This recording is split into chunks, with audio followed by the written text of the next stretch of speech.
A team with Moritz Seider in year 2, Lucas Raymond in I think year 2. yeah. And adding Ville Husso, Andrew Kopp, and David Perron, some pretty good ads, along with Ben Sherratt and some others. How could they not get better? But are they good enough to make the playoffs? So here's what I want to know first. What are the odds makers saying, Jesse, at Sports Interaction? They have them at 84.5 wins. Points. Sorry, point. I did that again. I did the second 84 time. wins. 84.5 points. Over under. Yeah, this isn't 2002 anymore. There's no more 84 win seasons for the Detroit Red Wings, but 84 points? 84.5? Maybe. 85? 84? That's a big swing because they had 74 last year.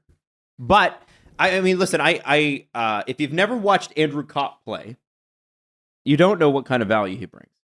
That is a valuable piece, especially for this Detroit team. When he's in the lineup.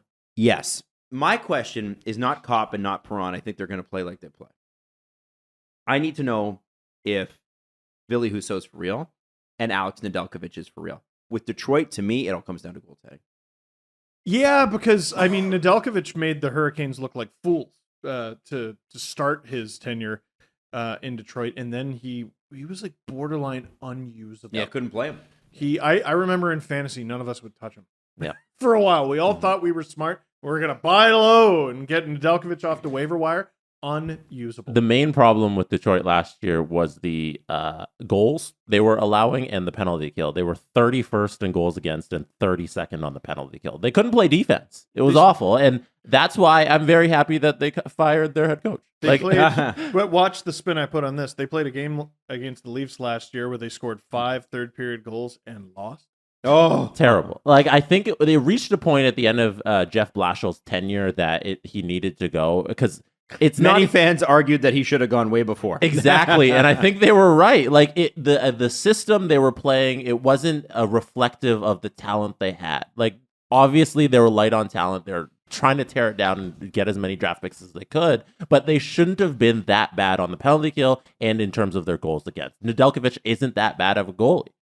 But now they have the best goalie in the world. Well, I think he'll have a bounce back because I don't think he could possibly do worse. Mm-hmm. He's a better goalie than that, and Ville Husso has the low bar of being better than Thomas Greiss was last year, which I think is a bar they will crawl. But is Ville Husso what he was in St. Louis last year? Is that a real thing? Yeah, there's a lot of reason to believe it's not. But again, he's just got to be better than what Detroit had last year, which is an extremely low bar.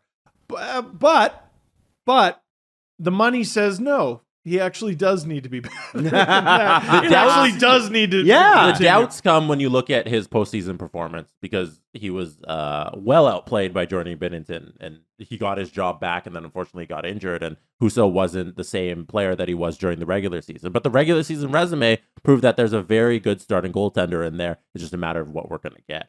Yeah. The other huge question mark has got to be on defense. Moritz Seider, we know he's a good player. Mm-hmm, of course. Ben Sherratt, it depends on who you ask.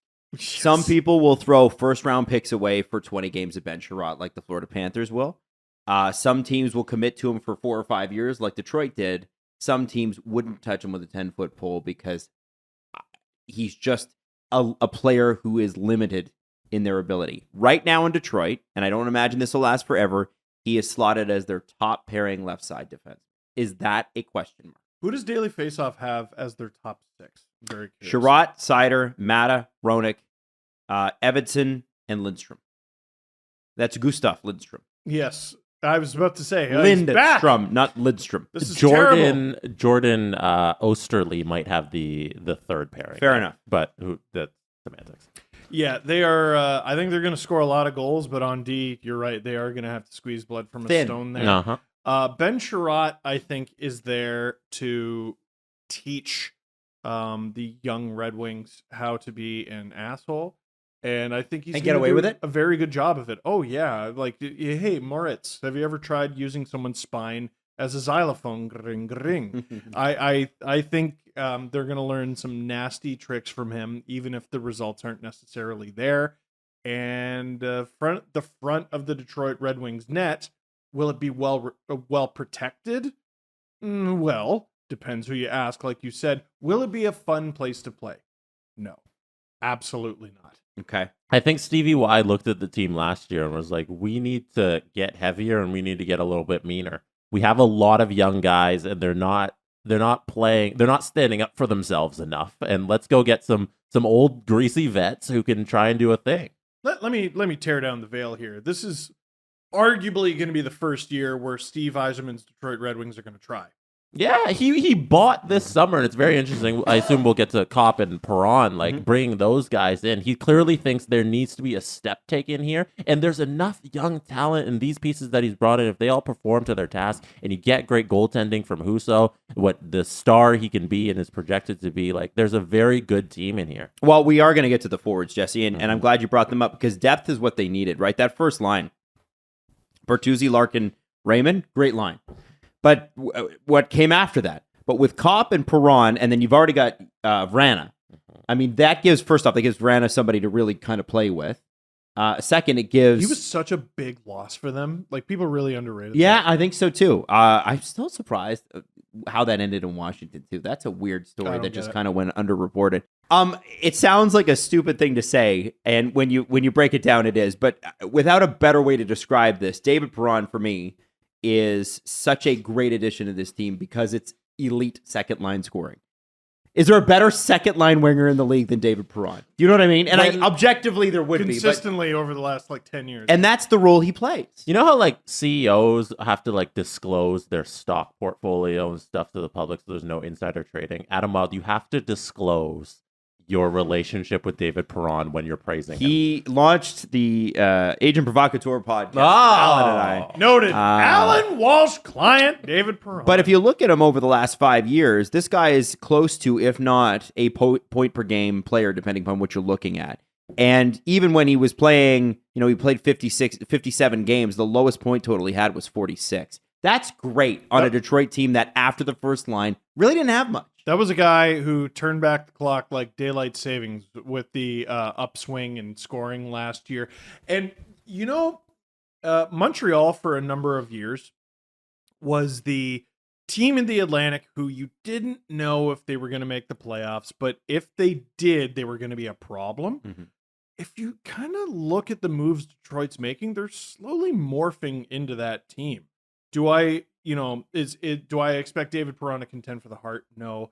Do I expect Andrew Kopp to be the best, top line forward or even top 6 forward in the league during the regular season? No. And same with Ben Sherratt. If they make it, it's going to be a problem. And Lalonde behind the bench as well. Yzerman was expected to take all of the Lightning with him. He didn't really, but this is him just a few years later. Pluck. Taking a little piece, and the league's third most handsomest coach. Now, I have questions about Lucas Raymond and Moritz Seider. Now, not in a bad way, but often what happens with players that really excel in their first year, oftentimes first off, they're on bad teams. So you have to ask the question, okay, so Detroit's less bad. They're not trying to lose anymore, right? They're losing. If they lose games this year, it's because they were outplayed. Teams are going to target Lucas Raymond. They're going to cover Lucas Raymond. They're going to target Moritz Seider. They're going to cover him more. They're going to be looking for those guys. It's reasonable to expect some sort of regression at some point.